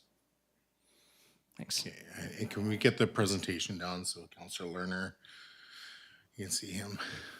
Okay, there we go. All right, additional questions, comments from council? Okay, hearing nothing, I will move then to call in question. All those in favor and opposed? Okay, Councillor Mundell's opposed, it carries. That moves us on to item 8F. So we have District of Lantzville Tree Protection and Management Bylaw number 358-2023, Amendment Housekeeping Bylaw number 434-2026. And this is pretty straightforward, so I'm just going to get first reading on the floor. So the District of Lantzville Tree Protection Management Bylaw 358-2023, Amendment Housekeeping Bylaw 434-2026 be given first reading. Is there a seconder? Second by Councillor Jones. I call the question. All those in favor and opposed? That is carried unanimously. And then we'll get the second reading. District of Lantzville Tree Protection and Management Bylaw 358-2023, Amendment Housekeeping Bylaw 434-2026 be given second reading. Is there a seconder? Second by Councillor Jones, and then discussion. Councillor Jones, if you wish. I got nothing to say. Yeah, this can be very quick. It's just housekeeping. We're trying to tidy up the interpretation of the tree bylaw, so there isn't any confusion as to the meaning of a vacant property. So we've had legal advice on this, and the language has now been changed to our satisfaction. Okay, any additional comments, debate? Okay, hearing nothing, I will call the question. All those in favor and opposed, that's carried unanimously. That District of Lantzville Tree Protection and Management Bylaw number 358-2023, Amendment Housekeeping Bylaw 434-2026 be given third reading. Is there a seconder? Second by Councillor Lerner, and then again, any discussion? Okay, not hearing or seeing anything, I'll call the question. All those in favor and opposed, that is carried unanimously. All right, so we're moving on to 9A, unfinished business. So we have the roadside trail. Point of order? Yeah, it was point of order. I think it was, we've reshuffled the agenda to have 10A. Oh, right, yeah, 10A. Yeah, my apologies. In fact, I have 10A written right there. And that's, just an autopilot. All right, so there's some recommendations there. So Councillor Jones, if you want to make the first one. Thank you. Love to, just 10A, that's the only one that was moved. That the Parks and Trails Select Committee recommends that council adopt the recommended edits to the Trails and Journeyways Strategy 2010 and the Parks, Trails, and Recreation Plan 2008 as presented in the attached document, Pathways, Parklands, and Recreation. Okay, is there a seconder to this? Second by Councillor Savage, and then for discussion, go ahead, Councillor Jones, and then Councillor Savage, and then myself. Yeah, thank you. Well, first of all, on behalf of all the committee, I want to thank council for the opportunity to review these two documents and provide recommended edits. It's been quite a journey, a lot of hard work, a lot of good efforts went into it, a lot of expertise. So thank you, Katrina, Becky, Matt, Claire, Valerie, and Susan for all your hard work. It would have been impossible to complete this task without their collective expertise and willingness to volunteer many hours of their time. There's content in the document required to update the previous documents. For example, we've included parkland that has been acquired since 2010 and some pathways that either didn't exist or were not shown in the previous documents. Part 1 of these recommended edits was adopted by council in 2025. This section of the edits included identifying the pathways and the parkland, and they were listed out in tables. Those tables are now in section 6 of the document in front of you. In addition, all of the pathways and parklands were put onto a digital map. That map is cross-referenced with the tables with identification numbers. This is a very similar system for cross-referencing that was used in the 2010 Trails and Journeyways strategy. Our work was made much easier than the work of the previous people and committees and consultants on the previous documents, as we had access to many resources that were not available 10 to 20 years ago. And a key resource was the Lantzville interactive map. If you haven't seen it, I encourage you to go to the district website and just Google interactive map. A digital map will come up where you can sort through various things to find all kinds of information from current zonings, locations of things like water courses, development permit areas, district right-of-ways, and so much more. We also referenced the 2009 official community plan, as there was information there to update from 2010 to 2026, and also the recent active transportation plan. What council has tonight is the final version of our recommended edits. We are done as a committee with this task, and it is a very detailed document, as you can see. And it includes all of the pathways and parkland in Lantzville, and that is the ones that exist, and also ones that may be potentially acquired through future development. The document can and should be updated as new information becomes available. The committee is very grateful to those who worked on the previous documents. They were incredible. So much good information in them. They're both excellent resources, and that's why a huge portion of what's in front of you tonight was actually just carried forward without any changes. Those portions are, of course, shown with quotes and references to the two previous documents. I also thank Director Wells for attending the meetings, taking minutes, and for her work outside of the meetings. And also a thanks to Kevin at the RDN. He's the one who created the new digital mapping of Map A. You've got I guess it's a slightly large version of it, but larger versions can be printed in the future. And if this passes tonight, it will also go online for everybody to see. So thank you. Okay, Councillor Savage is the seconder. Thank you. Yes, I'll certainly be supporting this. Great work by the Parks and Trails Committee. This is a beautiful blueprint, or should I say green print, for the Lantzville's future, and a community full of nature and delightful walking routes. Boy, it'd be very nice when it's all implemented. And there's public right-of-ways in there I wasn't aware of, so just such a thorough job, just terrific. And this list of amendments has saved so much money. If a consultant had done this, I don't know how consultants come up with their charges, 50,000, 75, or 100,000. Those are kind of the three choices.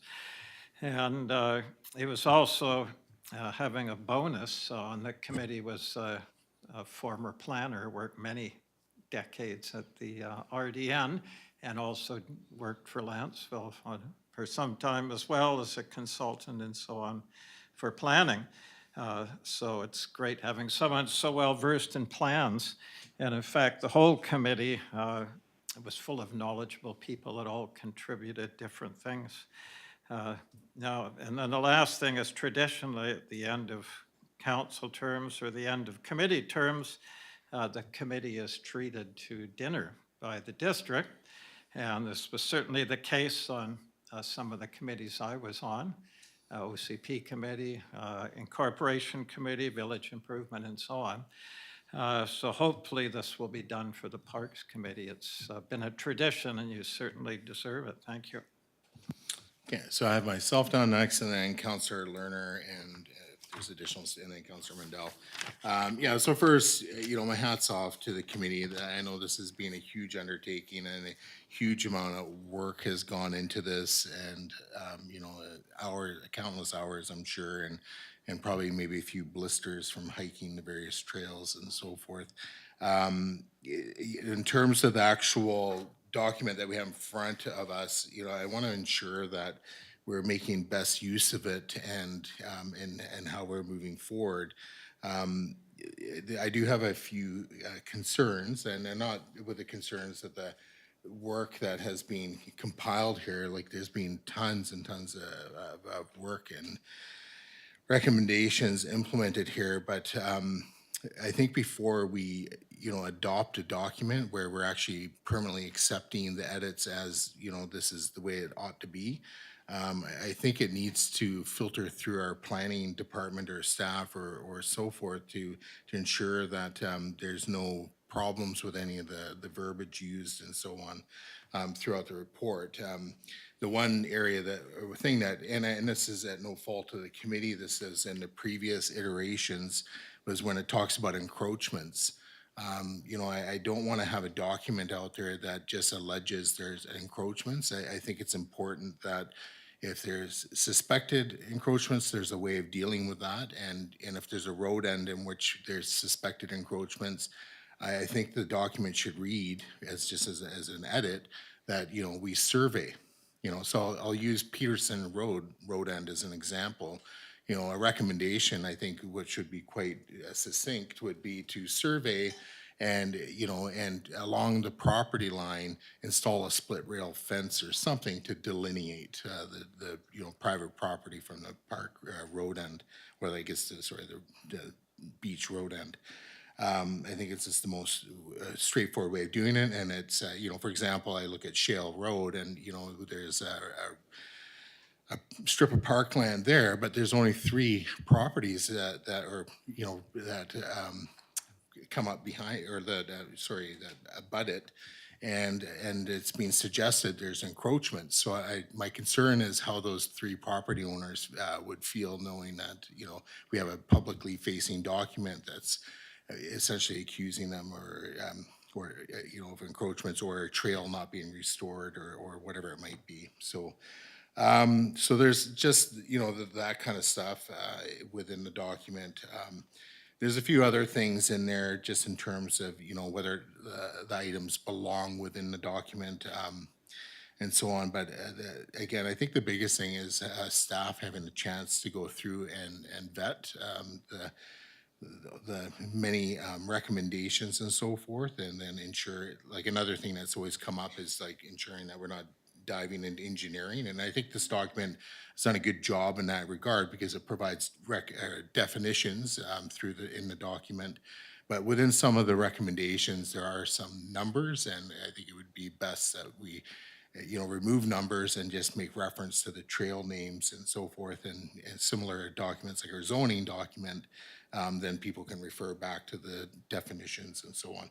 Anyways, so for myself for this evening, I think in terms of adopting, which basically means we're accepting this as a outward-facing document, and to update both the other two documents, which were prepared in the past. I'm not super comfortable with that, and again, I don't want to suggest that I'm not appreciative of the work that's being done. I just think in terms of bringing this full circle and doing right by the work that has been done, that we need to complete the process. So I don't see the process as being totally complete. Maybe the Parks and Trails Committee has done all the heavy lifting. They've brought all the recommended edits to us this evening, but now we have to pick that up and continue on and complete the process. So, because right now, it's recommended edits. So where does that sit? And this is the question through to maybe Councillor Jones. Is this meant to serve as an appendix to the current,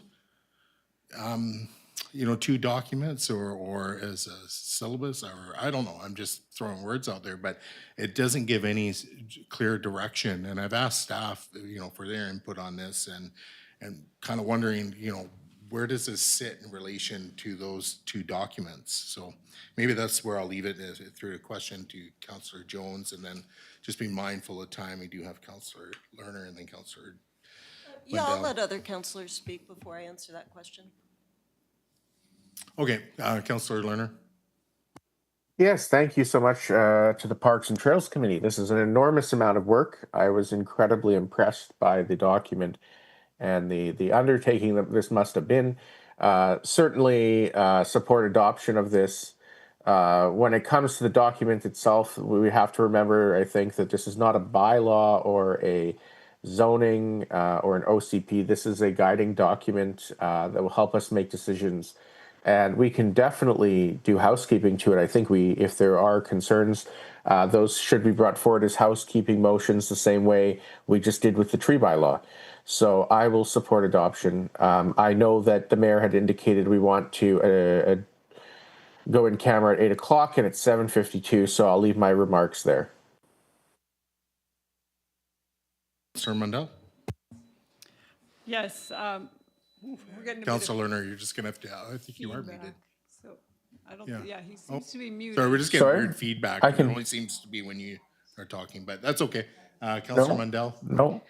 Yeah, I am also in agreement with moving forward with this. I don't see it as sort of anything that's, again, binding. These are our recommendations, and I feel like, well, we had staff present in these committee meetings, so they did have an opportunity to provide guidance and support during those meetings. So I'm hoping that's included here. So I would feel comfortable moving ahead. I, like everyone else, am so impressed with the amount of work and effort and time. I've seen people out, scanning and pointing in the neighborhoods, and I'm just always amazed at the commitment from this group. So I'm grateful and happy to move forward with this. Councillor Jones. No, we can call a question. I'm fine with that.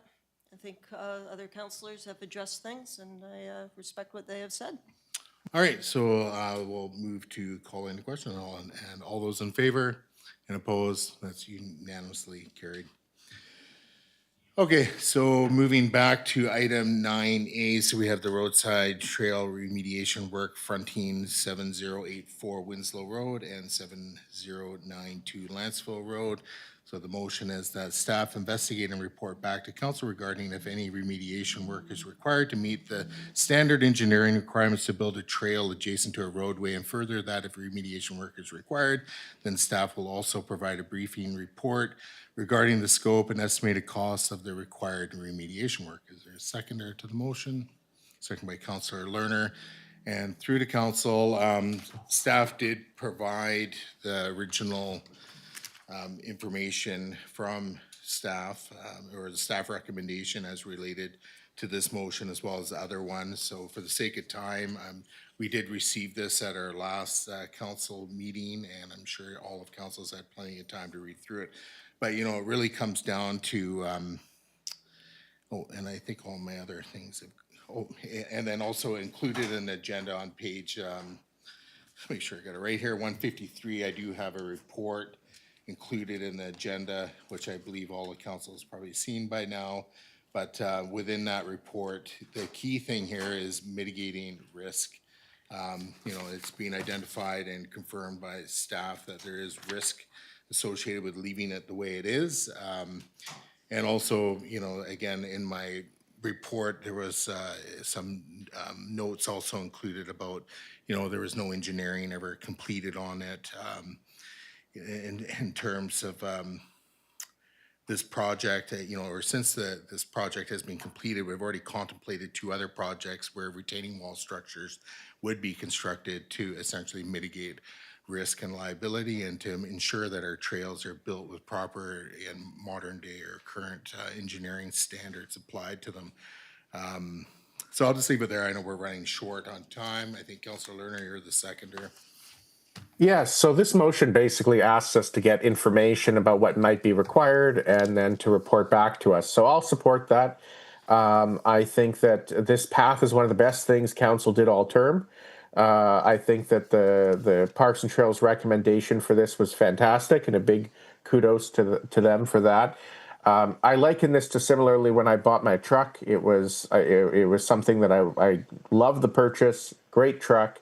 I made the right choice buying it, but there was a small problem with the infotainment system, and the dealership fixed it. So, in this case, it looks like there could be a slight issue with just one little way that it was implemented. So let's just get the report back, and then we can go from there. And if we need to solve that issue and remediate the issue, we can do that. And it sounds like staff are already on top of providing that. So hopefully it'll come back at the next meeting or September, because I think this path is fantastic, and I just want to correct any little issue that might have arisen. Okay, and just as a point of clarification, you know, within the report that was already provided, it does, you know, clarify that there is an issue there, and it does provide cost estimates and so forth. But with this motion, should it pass, you know, that would just come back on our next council meeting agenda anyways. So, you know, we could address that tonight, but I don't think we probably have time to. Councillor Savage, go ahead. Yep, so here's my take on the proposal. There are potential or perceived liability or safety issues all over Lantzville. Are we going to leave it up to members of council to bring them all to council in an arbitrary manner, or should we create a system of reporting perceived safety issues and then leave it up to staff to deal with and prioritize? We've actually done that before with this council, referred it back to staff to handle these things, but I wish to speak very little about this matter, as I have no wish to publicly judge the work that was done by Public Works. They worked hard to construct a gravel trail along Lantzville Road, and it made it much safer to walk along Lantzville Road, and I really appreciate what they did. And Public Works are required to do so many tasks, so, you know, everything under the sun, from cutting up logs to gardening to you name it.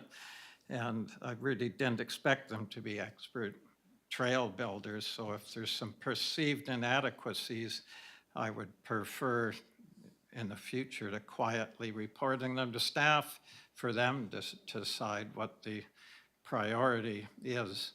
So I had a look around my neighborhood, and there are many examples of edges of trails or walkways or walking routes which run beside unprotected vertical drop-offs or unprotected steep slopes into ditches. So I could come up with a list of 100 things that could be considered safety problems.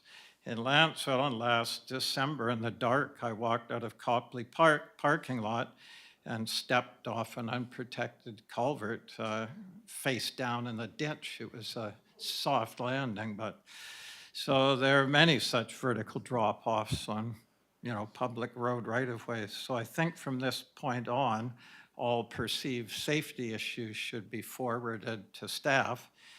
by council members or by members of the public, and just leave it up to staff to quietly deal with them.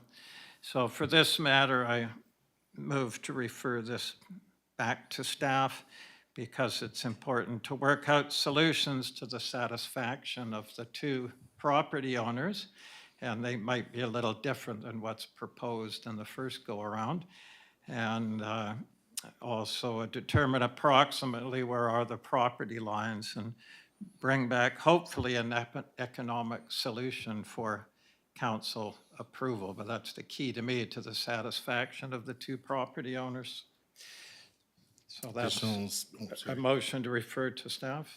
Okay, so there's a motion to refer back to staff. Is there a seconder to that? Second by Councillor Jones. Anything further, Councillor Savage? No, thank you. Councillor Jones? Yes, I do support referring this back to staff. The property lines in particular, it's kind of clear that we don't have that information at the moment, and that could well affect the solution to this. There's a mention in the report about the more accepted slope for a pathway when there is a slope down to a lower level, and this is about an 18-inch drop over, I can't remember the distance, 1.5 feet or so, but it should be a more gradual slope, and with knowledge of the property lines, it may be very feasible to simply widen the trail, do that more gradual slope, and it would all be on district property. So that's the information I'm looking for. It would be a far less expensive solution to this. We are not in a position to consider high-level, state-of-the-art, city-style standards in our movement. We have a job to try to improve the safety of people walking in our community, and that means a priority is getting them off the road, and that is what this trail accomplished. So very supportive of that. I also have a question to our corporate officer. It could be answered at a later date, but the motion is asking for information from staff, but we've received information from staff before council has passed the motion. If we could have a better understanding as a council of that process and how it takes place, I'm concerned about the amount of staff time that's been taken, and if we did not want to refer it to staff, that would have been unnecessary time. So if we could have that for a later discussion, that would be good. Thank you. Okay, Councillor Lerner? Yeah, sorry, I will not be supporting postponing this. I think that we have residents who have indicated that they need this issue addressed. This already was postponed from the last meeting because we ran out of time. So we have one resident, Jim Johnson, who wrote in explaining the concerns with his property on Harper and Lantzville Road. We have another resident who wrote in on the last agenda about a property on Winslow. This isn't any slight against staff or council or committee or the path. It's just that I think that there's an issue and we need to resolve it. And we've already heard from staff that they have the recommendation as well. And it notes that it's from our civil engineer. Now, we can go around all day figuring out why this wasn't looked at by a civil engineer previously. I think that's another question for another day on how that happened. It was with previous staff, and I don't want to, insult any previous staff. But I just want to say that now we have the opportunity to fix this issue between Harper and Winslow area, and I think we should not postpone it. We should just information to us tonight so that we can fix the issue. Thank you. Okay, I've got myself next, and then Councillor Mundell, and then back to Councillor Jones. Yeah, I won't be supporting the referral motion simply because, as Councillor Savage has indicated already, you can walk around and find liabilities all over the place. The biggest difference here, though, is this is a project that was completed and authorized by this council. I don't feel comfortable carrying that liability around personally. If other members of council are comfortable with that, that's on them, not me. But that's why I'm doing my due diligence and bringing this forward to correct this liability in the event somebody does get seriously injured. I'll leave it there. Councillor Mundell and then Councillor Jones. Yeah, I'm fine with this getting more information piece. It is a bit confusing that we have the recommendation, but then we have asking for, to get the advice from the staff. What I wouldn't mind seeing though, on top of this sort of retaining wall, because I don't really think that retaining walls are something that, I don't know, we typically see a lot of in our infrastructure in and around Lantzville. So I would like to see other options, so not just hardscape retaining wall. I know I had the option, I had this problem in my backyard where I had a steep drop off, and it was either retaining wall or I created a gradual slope but with just dirt by making it slowly, gradually make its way down to the different levels. So I don't necessarily think that there's one solution. So what I would like to see personally is a few different options to consider. I actually think a retaining wall could create more hazards. I don't like the idea of putting fences all over the place either. Yeah, so I would be happy to move forward with this and support getting more feedback from staff, but I would like to see more than just retaining wall options. Okay, Councillor Jones. Yes, and we do have letter from the resident mentioned, Jim Johnson, and he himself mentioned that he was shocked by the $34,000 expense that would come with this highly engineered solution with retaining walls and fences. He clearly doesn't want to throw that expense on the community just because he's a little concerned about the pitch there from the path, and he himself mentions in his letter that he hopes it'll be a less expensive solution and maybe it can just be regraded. So in referring, not postponing, respectfully, Councillor Lerner, there's no intention, this is not a postponement, this is a referral just to get more information from staff, see if we can come up with a solution that has considerably less costs, and when we know where the boundaries are, the property line boundaries, then the district staff will know what space they have to work with when they create the solutions. Thank you. Councillor Lerner. Yeah, I think there's some confusion here. The motion on the floor is to refer the motion, the main motion. But the main motion is to have staff come back with the possible solutions. So it's almost like we're referring something to staff when the motion is to refer it to staff. So the idea is that the motion is for staff to investigate and report back to council on how to solve this issue that the residents between Harper and Winslow are having. So I can't support a referral. That just postpones things and delays things. I will be voting against the referral, and I will be voting in favor of the main motion, which will assist these residents who are having this issue. It will have to come back to council. We are not committing any money tonight. What we are doing is getting the report so that we know how much money, and that will involve quotes and engineer drawings and all of that. But we need to move this ahead. There are only a couple of meetings left in the year, and if we don't move this ahead, it could take a very long time until the residents see a solution. And I don't feel that it's fair to the residents that are affected by this to say, well, we're now going to wait till September or something.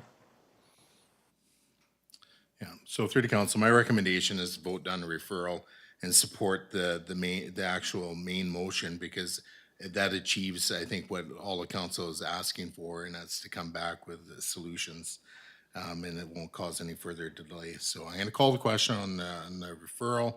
Yeah, did you have something else? Yes, just something quick, please. The reason for my referral is the key point is to converse with the two residents involved.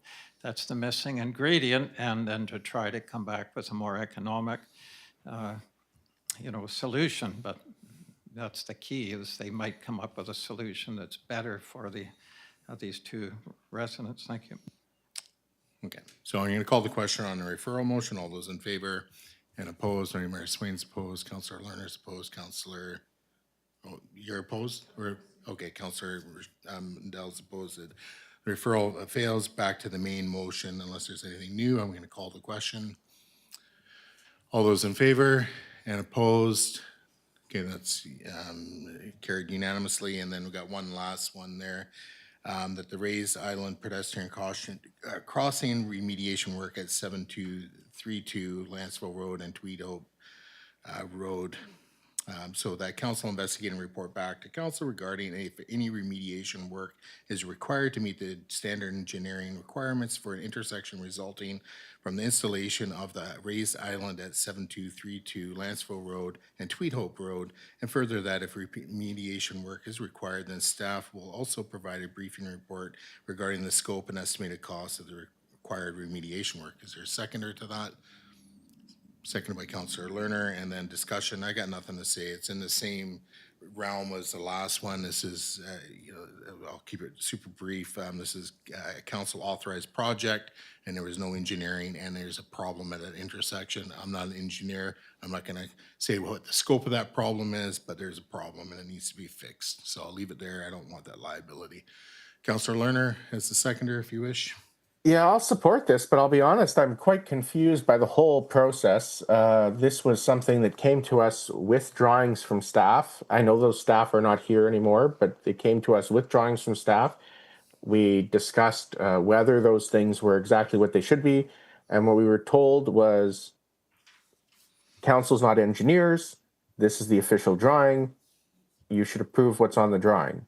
And so we did, because we were told to trust the experts, and now it turns out there's a problem. So I'm confused as to why we're facing this issue, but I do recognize I've driven through that turn multiple times, and if you're in anything larger than a sedan, it is difficult, to say the least. And so I would like to see this fixed, but I'd like to also see a report from staff on how this happened in the first place. Because if we're going to be approving projects based on drawings submitted by experts, I think we need to be able to trust those drawings. So I will support this to get a report back from staff. I'd love for that report to include what went wrong. Okay, Councillor Mundell and then Councillor Jones. Yes, and I apologize that I'm asking this to this group because I don't think any of you were here at the time when this happened. But if you have knowledge about the way this was designed, is there no recourse to go back to whoever put it in and say this was completely an error and that you should fix it rather than it coming at our expense? Yeah, Director Wells. Your worship, through to council, so the drawings that were used for the construction of that island were developed by staff, so there is no third-party consultant to go to seek damages from in this case. Thank you for clarifying it. That was my fear. I recall this conversation and this discussion that we had very, very well because I was extremely reticent to support this, and I asked repeatedly. It looks like this part goes into the road way and blocks cyclists, and I was reassured repeatedly that that would not happen. So I apologize to the community that this has come to this because yeah, it's really just really unfortunate that, you know, we wanted to build this as a safety means for kids to get across to the school, and we were assured that this was all done correctly, and it's just really unfortunate. And again, I'm not placing any blame on that side of the room because again, none of you were involved, but I'm just expressing my extreme frustration. So, but yeah. Director Wells. Thank you, your worship. Just one more quick comment. So the root of the issue is that there's different degrees of turning radiuses that can be used. And our drawing used the lowest one, which is for a passenger car. So it should have had a higher radius for that, turning that corner there so that larger vehicles could get around it. That was the error, I'll say, that was made in this case. So if you want it to be technical, you can say, well, it is engineered correctly, but for a passenger car, not for a large truck. Fair enough. So if everybody drives a smart car, we're good, but no trucks allowed. Okay, so yes, I will be supporting figuring out what to do because I feel like there are some different solutions and some I've heard, you know, maybe we don't do anything and make some changes to the traffic flow, but I would like to know what options are available and at what cost. Councillor Jones? Yes, so thank you, Councillor Mandela. I agree. Again, we're in the situation, this motion essentially is redundant. It was already done before council passed the motion. So hopefully this isn't going to happen again, because we could have saved staff some time by council having this discussion first, and then there would be clearer direction to staff for what we're looking for. If you go to Tweed Hope and you're coming from Tweed Hope to Lantzville Road and you want to take a right-hand turn, that bump out there extends too far into the road to make it possible for most vehicles to turn without going into the other lane on Lantzville Road when you turn right. So one thing I would like staff to look at and provide a report back to council is it a more acceptable solution to management of traffic to make that a one-way road, so that there aren't cars exiting Tweed Hope Road to go right. There certainly, that's just as a residential neighborhood, and there is only one driveway between the other way out from Tweed Hope and Lantzville Road, and that one driveway is right on the corner of the other road. So residents would then, instead of going straight up Tweed Hope, they'd have to go out to Landcrest Crescent, and then on to Dickinson. Yeah, that's a little bit of an inconvenience. It's nowhere near as much of an inconvenience as most subdivisions have when you wander around and find your way out. So maybe it's an acceptable one with less money, I don't know. I'd appreciate it if staff, when they come back with options, would look at that, because right now the solution is quite expensive. I think, I can't remember the amount of money. I don't know, 30, 40,000 or something, 20, 30, 40, anyway. We may be able to do better. Thank you.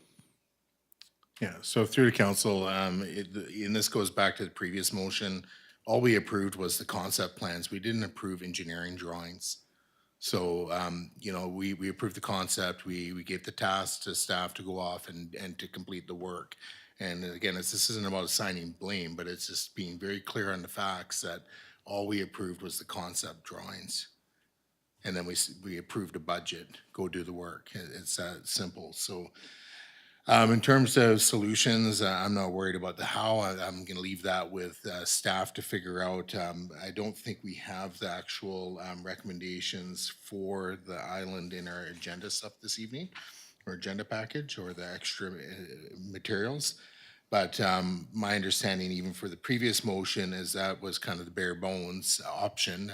It only will get more expensive from there. But again, we'll see what staff comes back with, and hearing the discussion this evening, I'm sure they'll probably come back with several options for council to choose, especially with the attached budget with it. So, Councillor Savage, do you have anything, or are we going to call the question?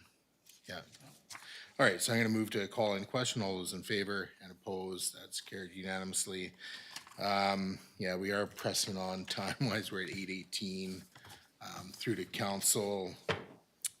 We'll have to suspend, I guess, the rest of the agenda. Otherwise, we're going to run out of time for the in-camera. So,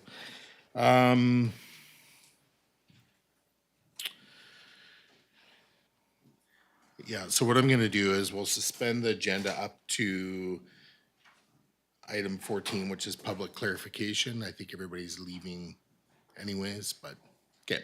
Actually, we'll just suspend the agenda to item 15. So we have the motion to close, that the regular meeting of council be closed to public pursuant to sections 91A, C, D, and K of the community charter. Is there a seconder to that? Second by Councillor Savage. Any additions, deletions? Okay, hearing nothing, I'll move to call in question. All those in favor, opposed, that's carried unanimously. And then we'll recess till we'll give it 3 minutes, so 8:22. And Councillor Lerner, I think